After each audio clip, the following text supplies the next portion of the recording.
John here from AIFA for Alcoholic again. Today's conversation is with Karen L. And the thing that struck me so is that she is a woman from Ghana living in the UK.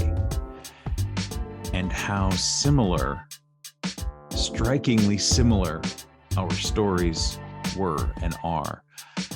And it just goes to show you that we all come at this thing from a very similar place. We talked a lot about the program. We talked about the activism work that she does.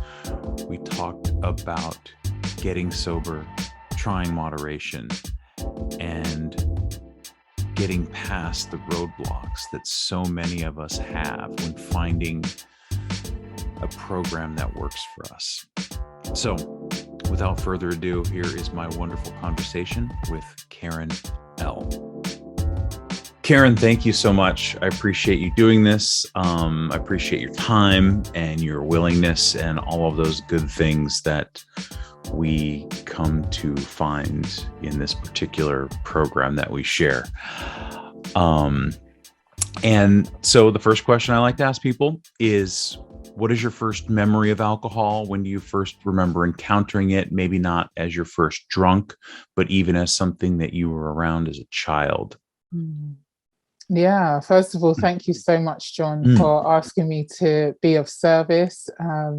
They always say service keeps you sober. So I always try to leap at an opportunity to share my experience, strength and hope. So yeah, in answer to your question, alcohol has always been around me in my entire life. My parents are from Ghana in West Africa, and there was always alcohol in the house. There was always some like really, really strong beers and lagers in the house. I remember, I don't remember, but one of the running jokes in my family is that I used to call my dad's beer daddy's medicine. So I would say in Tree, my first language is Tree, which is spoken in Ghana, I would call it daddy draw.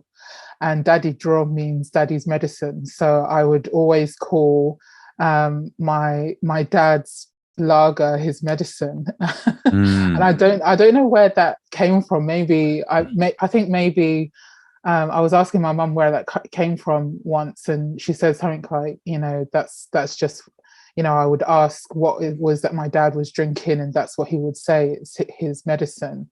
And so that's something that I've been around. It's just something I've been around from a very young age. And yeah, my mum used to drink quite strong lagers as well. And there was always like my family used to buy, my parents used to buy these big crates of, I think, like packs of 24 500 milliliter cans of lager, really strong lager. I also grew up in a Jehovah's Witness community, and we weren't allowed to celebrate birthdays or Christmases or anything like that. Nothing, or Easter, no holidays or anything like that. So the only time my parents would meet their non-Jehovah's Witness Ghanaian friends was at weddings or like community parties or at funerals. And funerals are very big business in Ghana, and really? that culture came. They brought that culture here to the UK as well. So someone would hire a big, massive community hall, and there'll be lots of food and lots of alcohol, of course. And that would be the time when my parents would really let their hair down and spend time with their friends. And yeah, there'll be lots of lager there. And so beer, lager has always been a big part of my childhood, and I don't really remember the first time I tasted it. But I remember when I was younger tasting it, like, this is disgusting. I will never ever drink this. But I'm sure we'll find out later that that reaction didn't follow me throughout my life. So yeah, that was how alcohol first came into contact with me in early life. I think the idea of daddy's medicine is a very universal thing, in at least in the United States. We would always joke about it being, and even well into my drinking career, it was always a joke of like, it's grandpa's cough syrup, right? It's the whiskey. And so, or, you know, things like, I'll crack open a bottle of cheap whiskey or cheap gin and be like, oh, it smells like grandma's kisses. And so there was always this sort of like, we would make these little jokes about our parents or our grandparents drinking, and that it was far more socially acceptable. I mean, it still is, to its detriment or not, very socially acceptable, but it's certainly these little sort of euphemisms that get used to make it cute and funny, and, you know, sort of sweep under the rug all the other things that came with, you know, for me and my father, all of the abuse and neglect and rage and all the stuff that happened. And so it was like a way to kind of make light of something that was really a problem.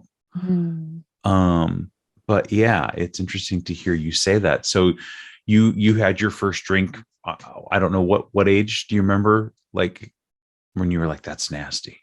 Yeah, sometimes I don't think I'm a real alcoholic, because a lot of people say, you know, you're an alcoholic when you remember your first drink, and I don't remember mine. So I do, sometimes that worm does get into my head, like maybe I'm not a real alcoholic if I don't remember my first drink. But I do remember tasting, like sneaking into the fridge, because sometimes my dad would leave a half-opened, like a half-drunk can of beer in the fridge, and he would just leave it there, and sometimes I would go in the fridge and sneak in to have a sip. But I don't remember what age I was at, and it was always really disgusting. Right. When did alcohol, what was the epiphany moment? Was there one where you were like, oh my God, this is it. I found the answer to all of life's problems. Yeah, that happened when I was 18. I had finished my first ever job. I was a waitress at a local exhibition centre, and on the last day of our job, my boss took us to the pub, and that's the first time I'd been to a pub, because even though pub culture is a really big part of English culture, my parents are not English, so it wasn't a big part of mine. But I'd grown up watching like soap operas and TV programs like Coronation Street and EastEnders and Emmerdale, and it was always centered around a pub. So that's also something I aspire to. Like I aspire to having that kind of community. So when I went to the pub for the first time, and my boss was buying me white wine spritzers, which is a drink I used to see people drinking on Coronation Street or EastEnders. And so the way I had it for the first time was in a wine glass with white wine, and then it was topped up with lemonade. And oh my gosh, I fell in love with that drink straight away. I fell in love with it, and that's when. And at that time, I was dealing with a really deep depression and feeling like life wasn't going my way. I had applied to go to a really prestigious university and I was rejected. And it was the first time in my life, when I was 18, it was the first time in my life where I started to realize that hard work doesn't equal success. And so I was starting to get disillusioned. So when I discovered alcohol at that time, I was just like, wow, this is amazing. I don't have any sense of fear or any sense of distress or any sense of regret or anything like that anymore. It's just me and this drink, and it was amazing. So yeah, that's the White wine first time. spritzers. Yeah. Yes. which, in retrospect, maybe seems, I don't know, trite or silly. Like, we laugh about it, right? Because a white wine spritzer is very low alcohol. But in those moments in the beginning, when you find that magical thing, like it really is this super special thing.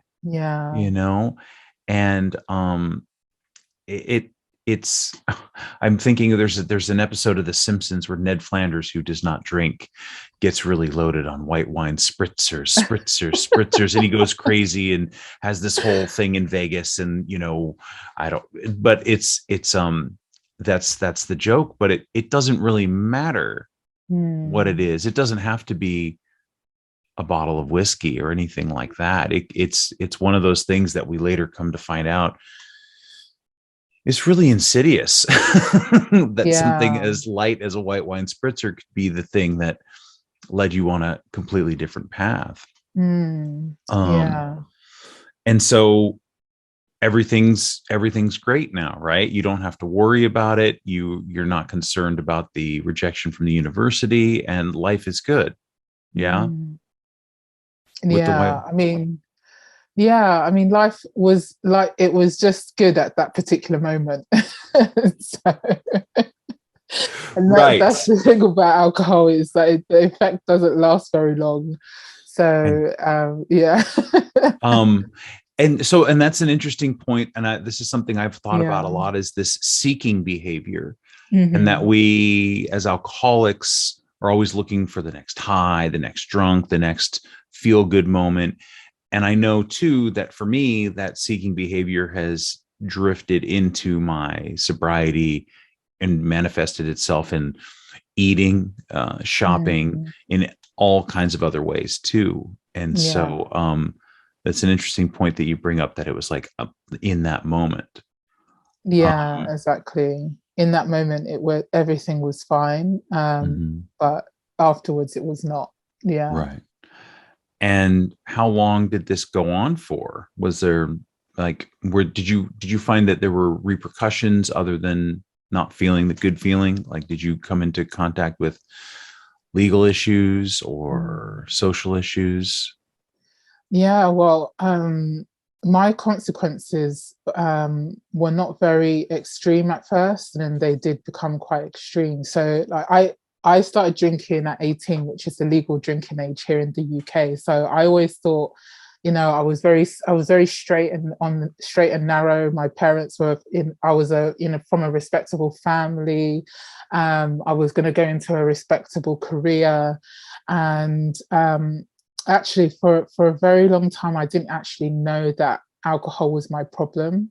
Obviously there were consequences, like, I vomited on a friend's duvet when I went to visit her in Norwich, and because I got really drunk, and I didn't remember what happened, and it was embarrassing, but at the same time I didn't remember it. So that there was a vomiting, and it was more like embarrassing things like that,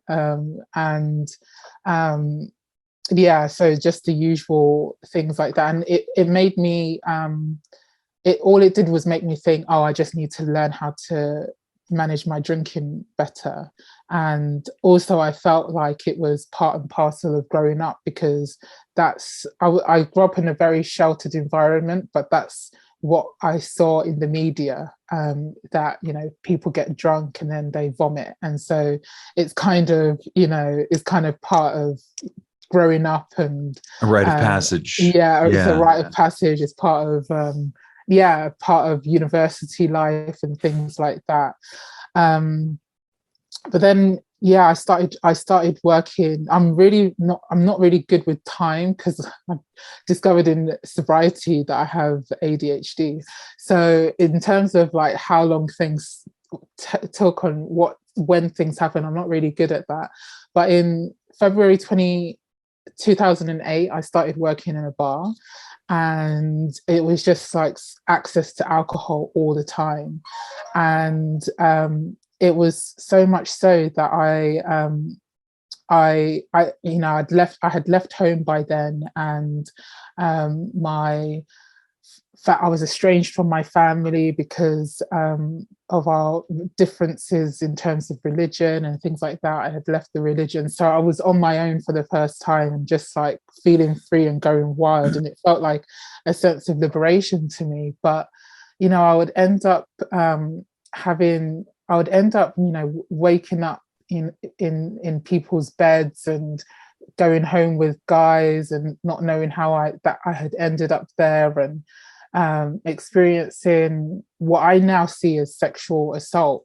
But for me at that time, it was just like, haha, like this thing happened, and you know, I had sex with that guy, and this guy did that to me, and that group of guys took turns, and you know, it just felt like it was, you know, I would go back to work and tell my friends at the bar about what would happen, and we'd all be laughing about it.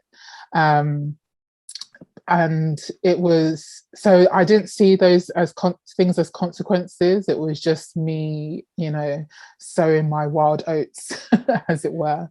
Right.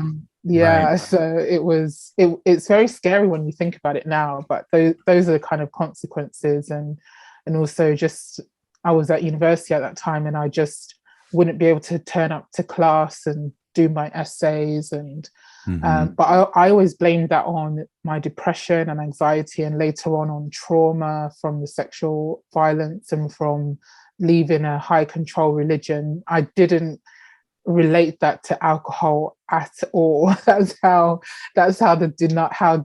much in denial I was. And yeah, because I was a goody two shoes. I wasn't really I didn't really get in trouble with the law, or do anything illegal. It was just like really things that were happening to me, that in terms of consequences, that I would say. Yeah. And the sexual assault in active alcoholism, like there are several, there are plenty of moments I remember with people that, you know, everybody was drunk, and I don't, you know, and I have vague recollections of times I had with women, and I have, you know, like I can't account for all of that time. And I also have no idea, regardless of how my intention might have been or seemed or felt to me, how it happened for them, you know. Yeah. And it's also, there are people that are now nameless and, you know, faceless to me because I was in a blackout or whatever the case may be. I have absolutely no way of making amends, doing any of that kind of work. And so I think that that's something, and I think about that stuff. And I think it's something that I think it's important to admit that those moments happen, even if there's really nothing that I can do, that they happen, that they existed, and I have no idea. And we all like to think that we're better than that, but Yeah. anybody who's an alcoholic knows that stuff, that idea of being better than that, gets overridden very quickly. Yeah.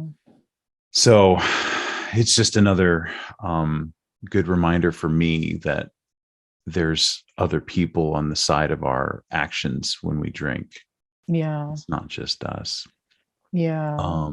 Definitely. So yeah. And so you are in university. you're not making it to class, you're participating in risky behavior that we just laugh off. We just laugh off. And it's not drinking, it's the depression, it's the this, it's the that. There's never like, and I don't know if you talk about this, and it reminds me of like, I would have this blind spot. Like, I can remember all the horrible things, horrible hangovers, horrible nights, horrible fights with people and friends. And never once did I think maybe I should stop drinking. Like, it just didn't occur as it being the problem. And that was, that's today, that's mind blowing. It really is. Sometimes I look back on it and I'm just like, wow, how did you not know? But yeah, it is mind blowing because, I always had other things to blame it on.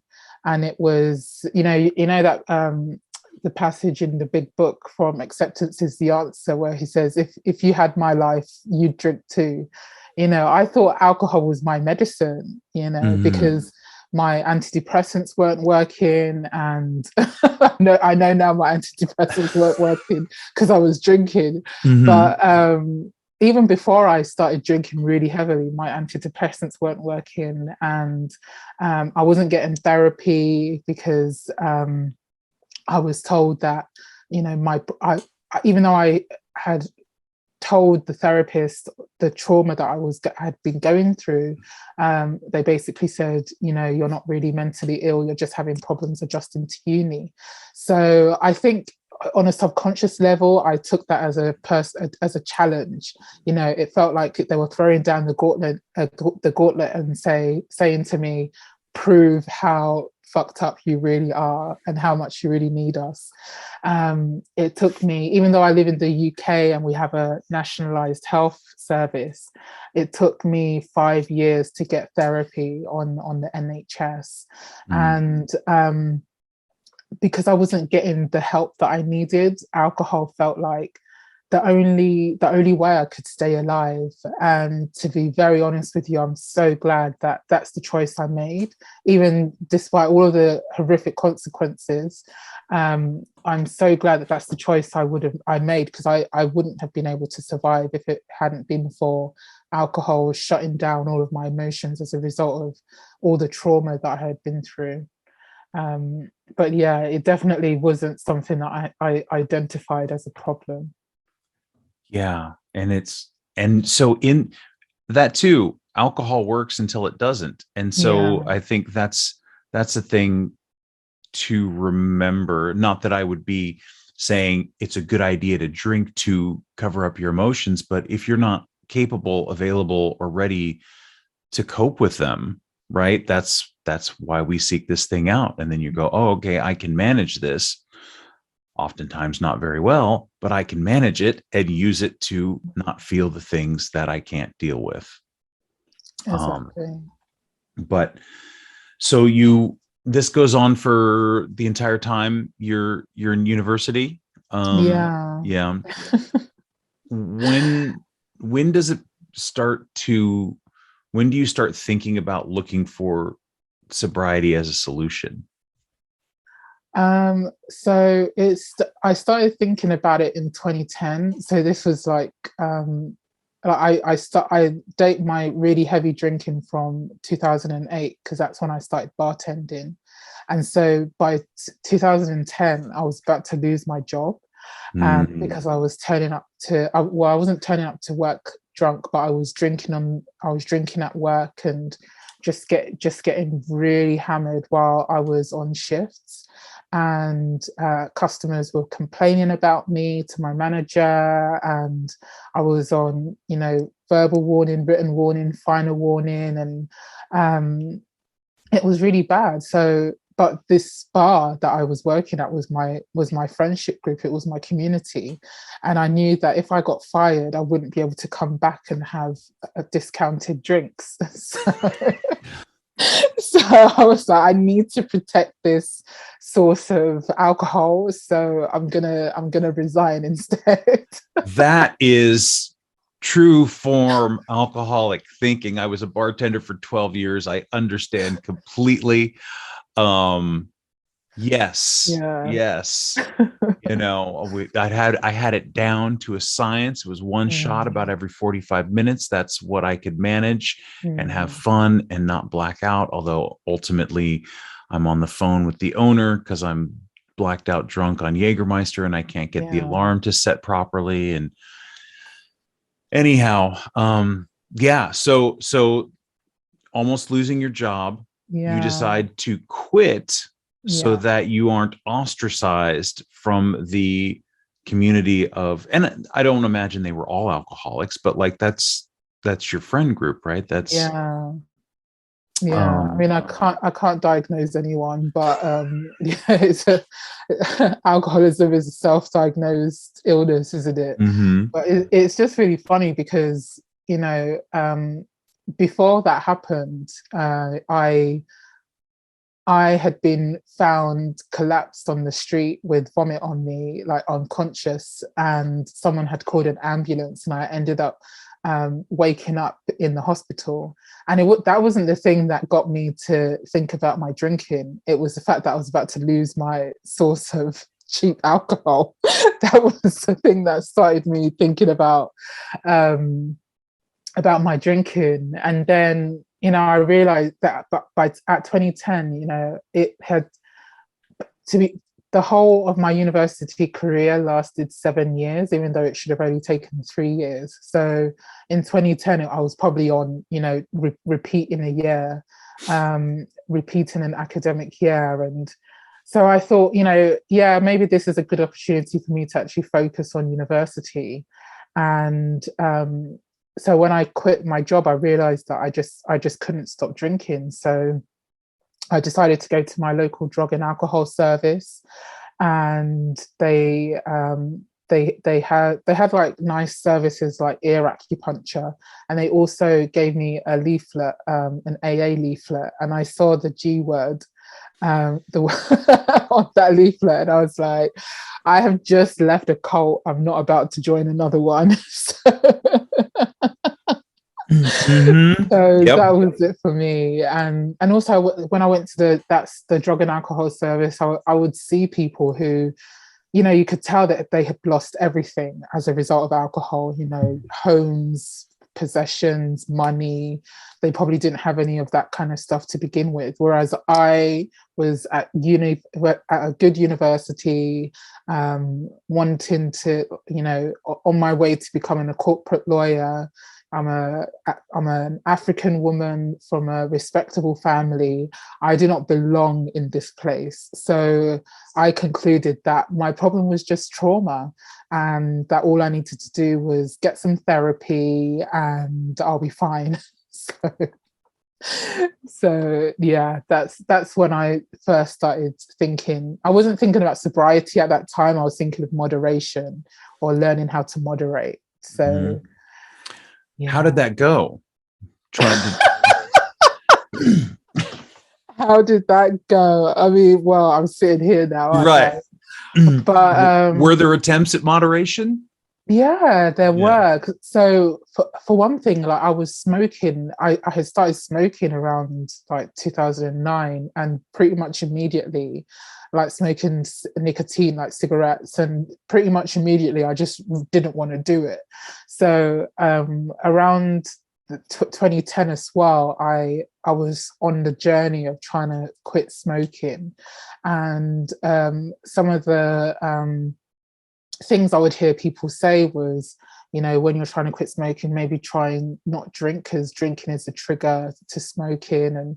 And so, to be honest, around let's say around 2012, I'd had therapy, I had CBT, and I'd managed to find someone who fell in love with me, and life was good. And well, life was shit, but it was improving. I was feeling more stable, so I was able to quit drinking for a while, so that I and also that enabled me to stop smoking for a while. um but when that happened, I was a dry drunk, as I know the term now. I was a dry drunk. So I was restless, irritable, discontent. I alienated my friends, the people I was living with. And I was also on this medication to try and help me stop smoking. So it was, and all of the trauma that I had been stuffing down was slowly coming up, and I was realizing that some of the sexual experiences that I had had were illegal, like sexual assault, and so all of that was coming up, and it was really painful and really difficult. And in amongst that, I would, start drinking again and start trying to moderate again. I managed to graduate from uni, which means that I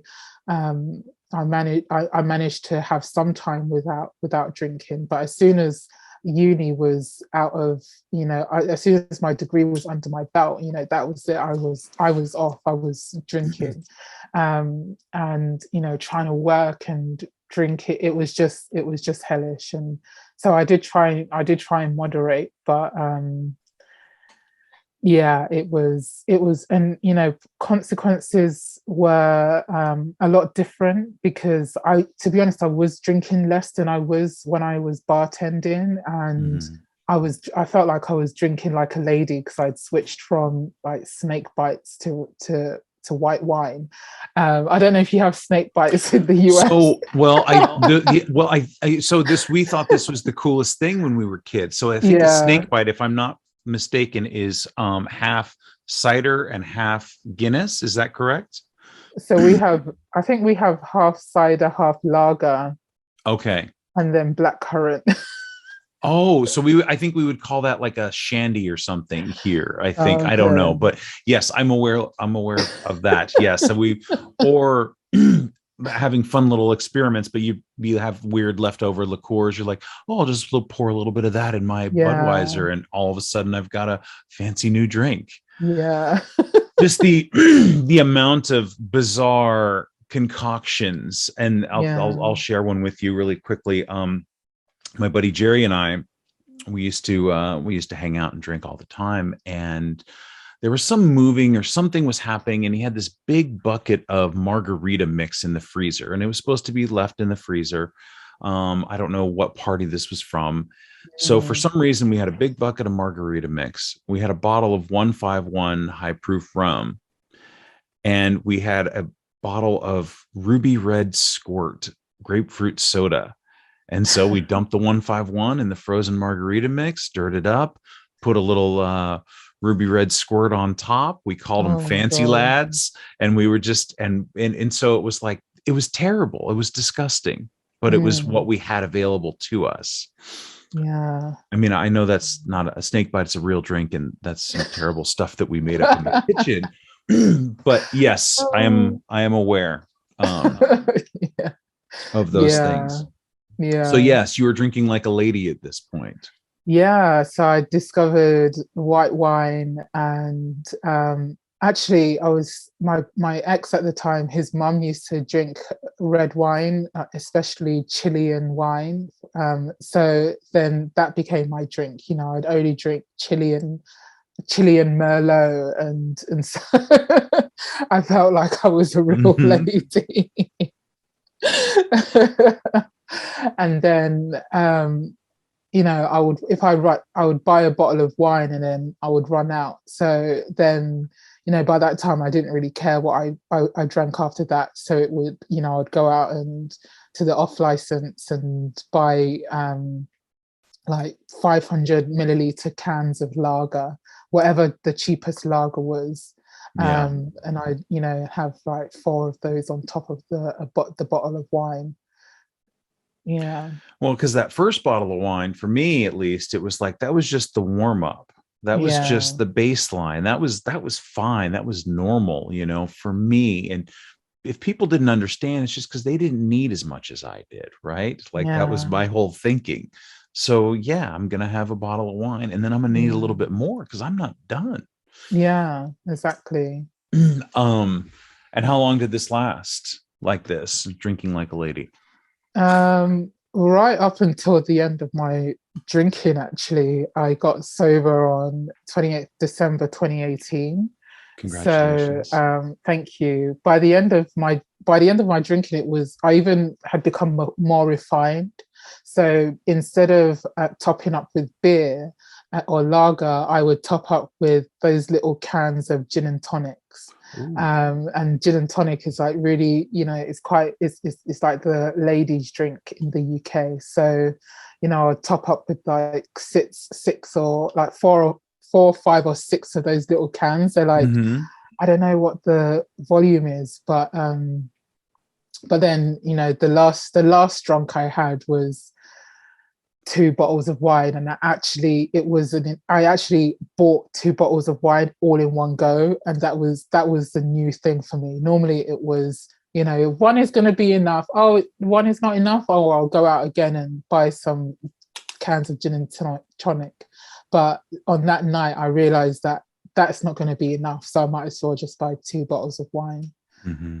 And I was still quite refined. I chose the South African. Towards the end, I was drinking South African wine because they have the strongest alcohol content. So Isn't that funny how how we start looking at things differently, like, well, yeah, it's, oh, well, that one's got what's going to get me there as quick as possible, especially since it's so funny. Well, I'll go with the 14% or the yeah, 16% rather than the 12. exactly.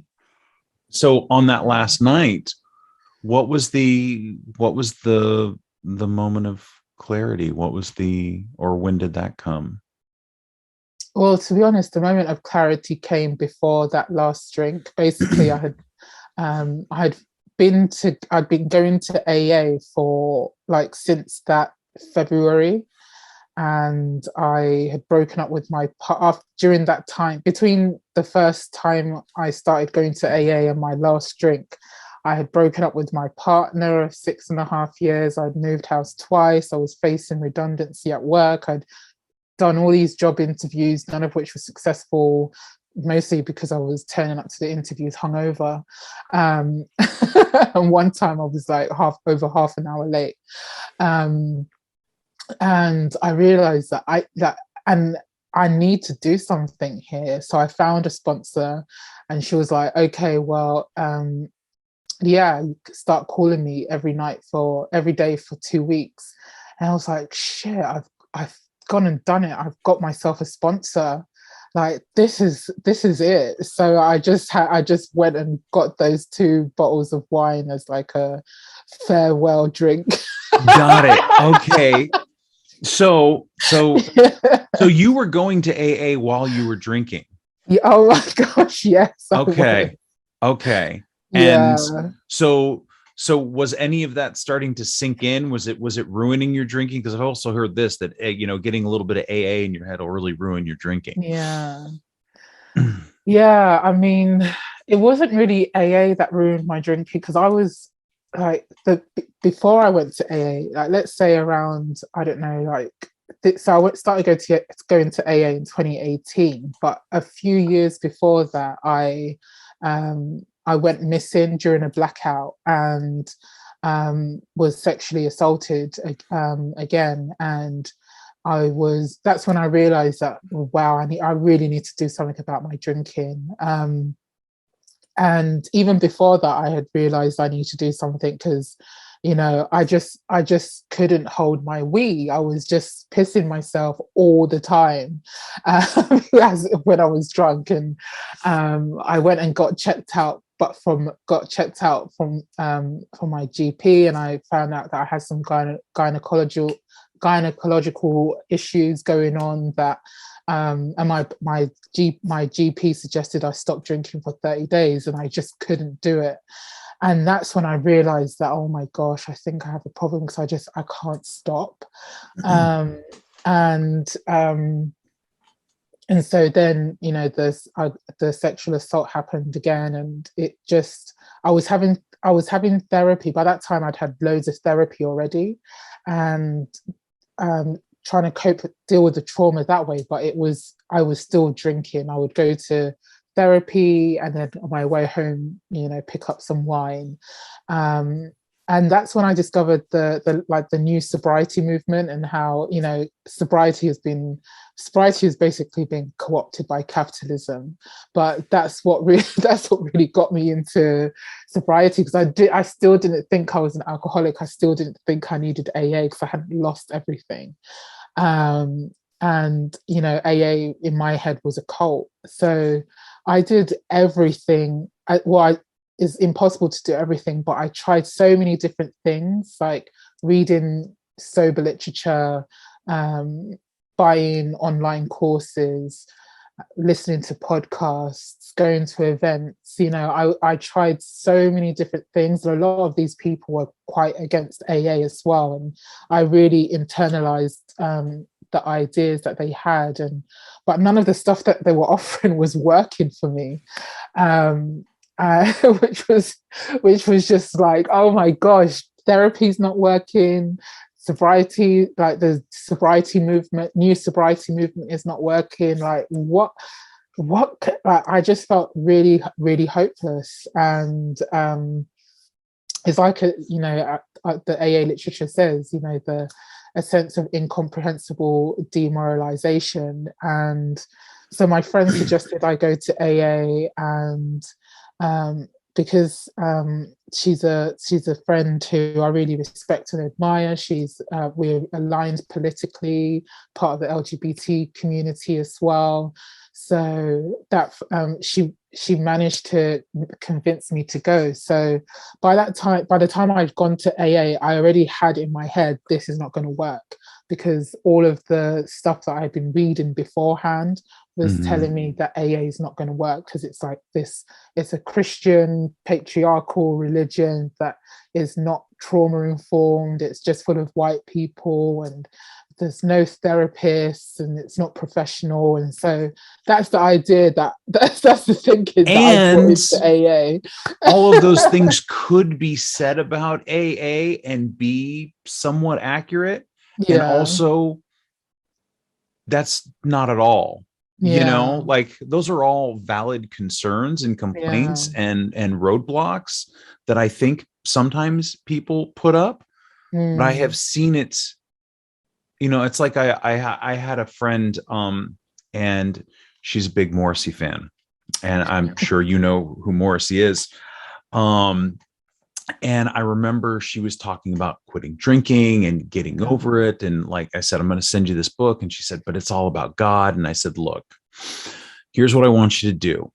In this book, go and cross out every single mention of the word God and just put Maz in there. And like, let's forget about God for a second. It's just like, you already worship Morrissey, right? So it's fine. So whatever it takes to get you through those things. And there's a lot of problematic language in that book. And there's some, we could talk about what To the Wives or, right. So it's like, let's just end whatever. I'm not going to argue with people about changing the literature. It is what it is at this particular moment, and it'll change when it needs to change. But you found it. And despite all of those things that you went in believing, and it has helped so many people in so many ways. And you can't, I don't want to say you can't, but I'm glad that I didn't let one of those things ruin it for me. I certainly tried to find every excuse not to be there. Yeah. But I'm really glad that I looked past all those things. Yeah. And what was the thing that helped you look past all that? Well, it was before I even started going to AA. It was my friend patiently writing long text messages to me, telling me that, it's about a God of your own understanding, and you can choose Gaia, Mother Earth, you can choose your dog or your cat, or the trees, or the collective wisdom of the group. and she also mentioned that there are atheists and agnostics in AA, and those people still stay sober. It attracts people from a wide variety of backgrounds and religions. And so I think if I hadn't gone to the first meeting I went to was an LGBT meeting, and if I hadn't gone to that meeting, I probably wouldn't have come back. But yeah, that was what got me in the room. But I still had so much of a resentment and a block towards it. And to be honest, I struggle being in white dominated spaces. I struggle being the only Black person in the room. It's hard enough being in the workplace and it was bad enough at that time being in the workplace and and being the only one. But actually at the time when I joined AA, I was in a workplace that was more diverse actually. But that's what got me in the room, and I did keep coming back, but I was still drinking. I would go to the meeting on a Tuesday evening. On my way home, I'd pick up a bottle and hoping that no one from the meeting saw me. It was just that's how my life was for that first 10 months. Yeah. And then the sponsor helped you to stick with it? Well, I've really struggled to find a sponsor at first, actually, and I felt, and I still feel this. Maybe it was an example of racism, because I hear of people going into the meetings and being told, "I'm going to be your sponsor," or "There's your sponsor," or, I really struggled to find people who would actually, want to sponsor me. But I finally, that December, go into a meeting and I heard someone share, and I thought to myself, I want that woman to be my sponsor. I want what she has. And we had a conversation, and she's doing this similar kind of work that I do in terms of activism and social change work. And she's a white woman, but very much aware of her privilege and knows what racism looks like. And so that enabled me to trust her. And so when she said, get a copy of the big book, we're going to start in a couple of weeks, I was like, okay, this is it. It's finally time. So yeah, that was on the 20th. Yeah. On the, what's that? That was on the 28th of December, 2018. So you're coming up on 3 years here in another month. Okay. Yeah. I think it's the phrase "find someone who has what you want" is important. And I think that cuts through a lot of the roadblocks that we like to put up about the program. Because I was extraordinarily skeptical, and I went into it. I was like, I'm a private detective, and I'm going to figure out why this isn't going to work for me. Yeah. And I'm going to find every little hole and every little thing, and I'm going to inspect it. I'm going to go, but it's with the scrutiny of somebody who knows that it's not going to work. Yeah. And then one day I heard a guy talk, and there was a lot of this. And, I go to been to a lot of meetings with people who look just like me. And then there's a lot of those, the stag meetings, which was a lot of like hardcore, loud, male, masculine energy. And I was like, I don't feel comfortable here. I'm glad this is here for these guys, and I hope that it works for them, but this is not my thing. And then, but I heard a guy get up and talk, and he was very soft-spoken, and he took his time, and he was thoughtful. And I was like, and he was gentle. And I said, okay, I'm going to go talk to that guy, because maybe that might work for me. And I did. And he said, well, let's just, stay after the meeting. And I said, I'm not sure of anything. I don't want a sponsor just yet. I just want to ask you some questions. And he ended up being he's still a friend today. Mm. So yeah, it's definitely that, find somebody who has what you want, which will Yeah. really help.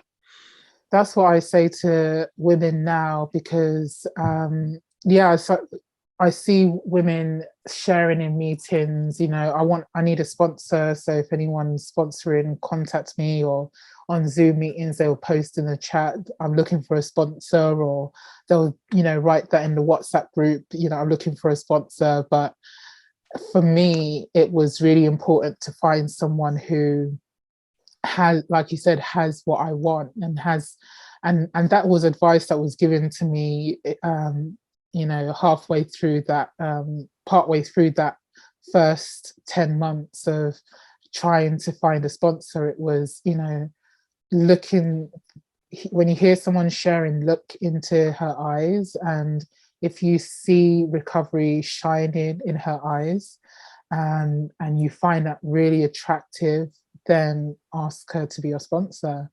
And so that's the advice that I try to give people these days as well, because it's not just about saying I'm looking for a sponsor and then expecting loads of people to crowd around you saying I'll be your sponsor. I don't really like that approach of, there have been opportunities where someone has posted something in a WhatsApp group and said I'm looking for a sponsor, and I've used that as an opportunity to reach out to someone and say let's have a chat about it. But I definitely prefer definitely prefer to be approached by women who have heard what I have to say and want what I have. So it's definitely, yeah, I definitely prefer that approach. The attraction, not the promotion. Exactly. Yeah.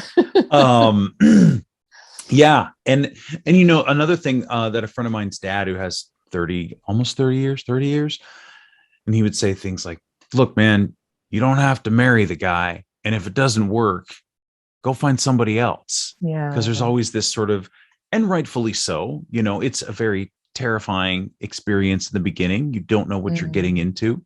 There's all this talk about God, and I'm going to have to start writing things down and talking to strangers, and like, I'm not interested in doing any of that. But also there's people it's just life, and it's just human beings, and some people you're not going to get along with, and some people you're going to get along with better. Yeah. So that's something that also made it a lot easier, was, oh, okay, so you mean I don't have to finish everything with this person if I don't like this person? Well, I can move on.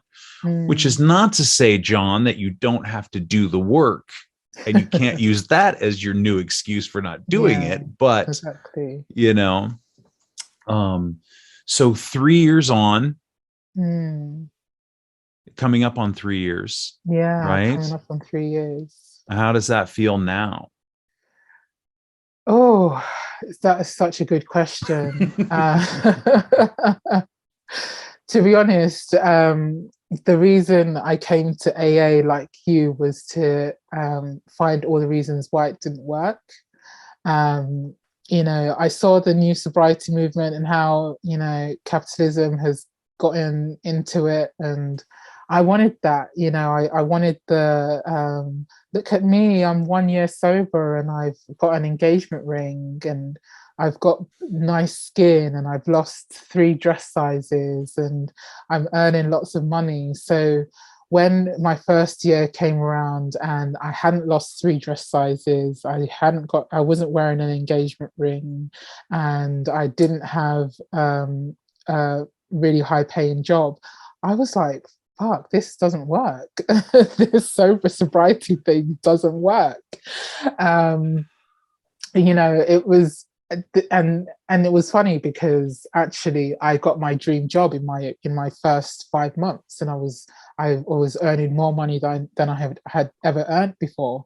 But my job turned into my dream job turned into a nightmare, and I was just restless, irritable, discontent. And second year came round and still the same thing. I'm not earning loads of money, or enough money to buy a house in London.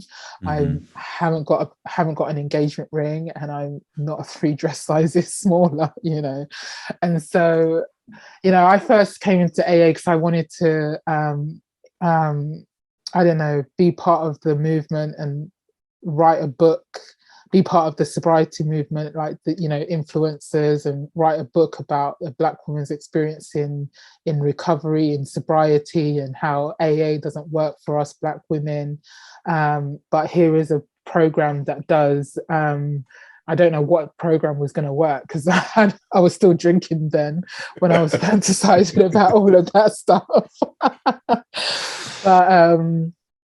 but yeah, my first year came around, my second year came around, and things on paper still seem like the same. Like even when I celebrated my second year, I was experiencing housing precarity. I needed to move out of my house, but I didn't know where I was going to live, and it was just like it was very and we were in a global pandemic. Mm-hmm. And so it was, but I think what I can say is that I've learned so much about myself. I've learned the contents of this crazy mind of mine, and that sometimes it's just nice to have a chuckle at how random and mad I am.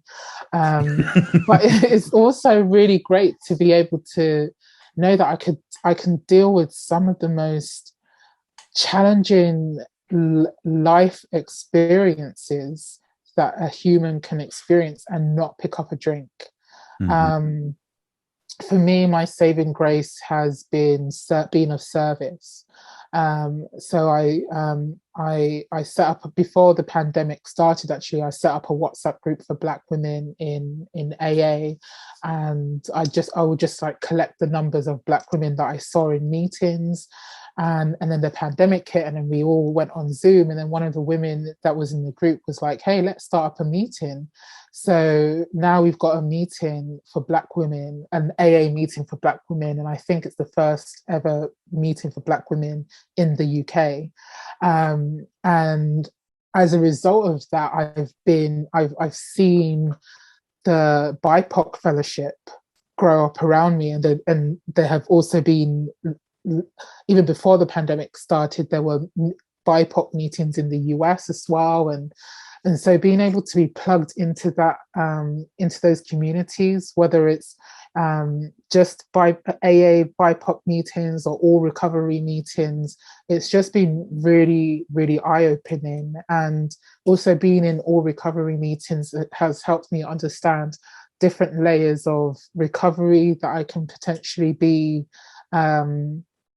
working on, whether it's my issues with under earning, or my issues with sex, or my issues with being an adult child of a dysfunctional family. It's just all of that stuff has just been really, really eye-opening. And so yeah, I don't really know. I feel like, because I'm at the stage in my life where I need to find a new job, and the rug has been pulled out from under me. And so just before I came on here, I was writing a job application, and I was just feeling like so much tightness in my throat.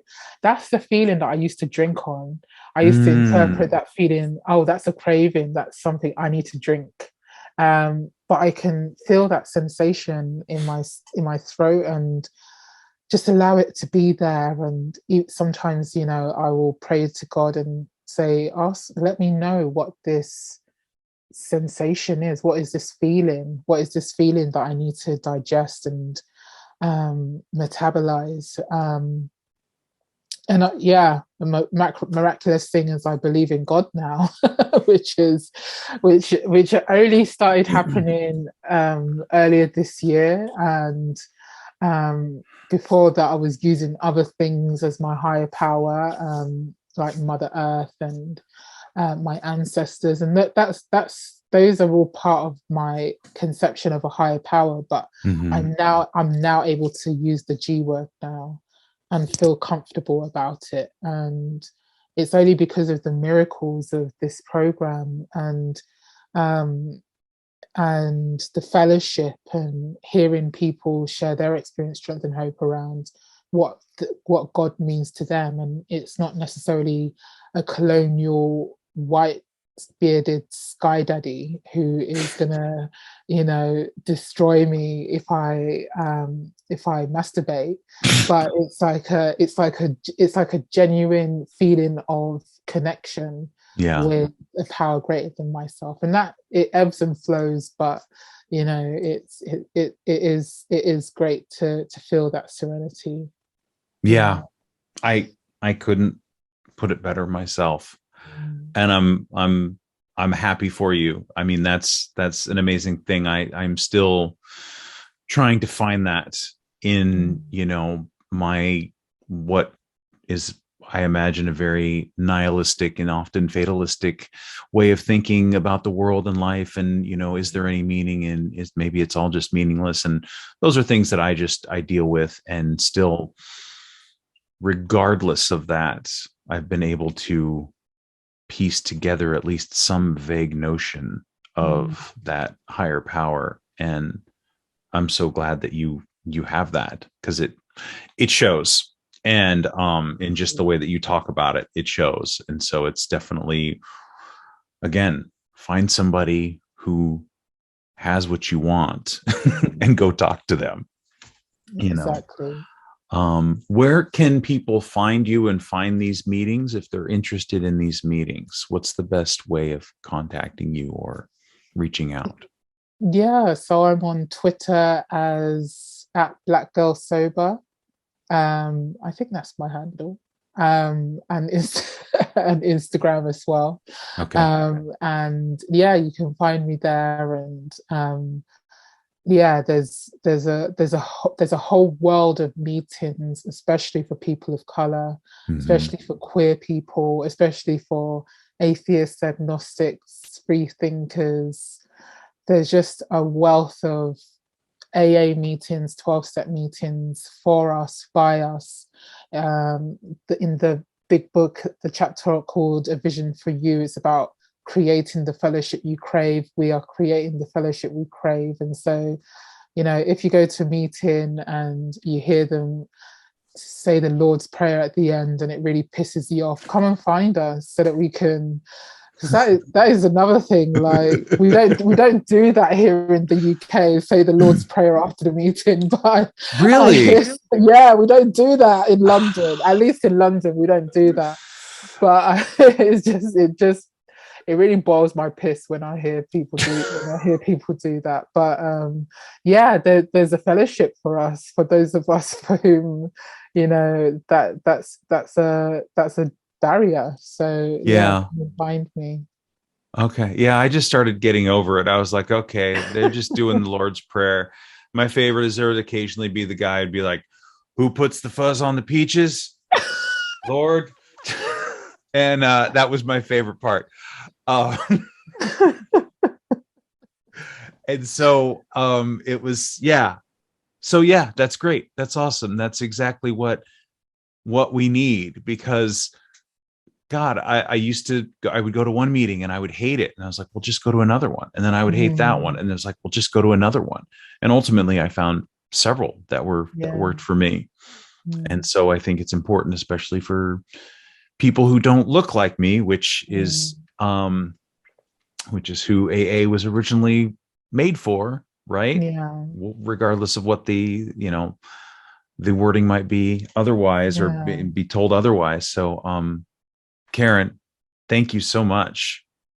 Thank you. This was awesome. Much. Thank you so much for listening to me, John. It's just a really great conversation. I just want to say it's very ironic that my ancestors chose to reveal themselves to me via a book written by a bunch of white upper middle class men in the US.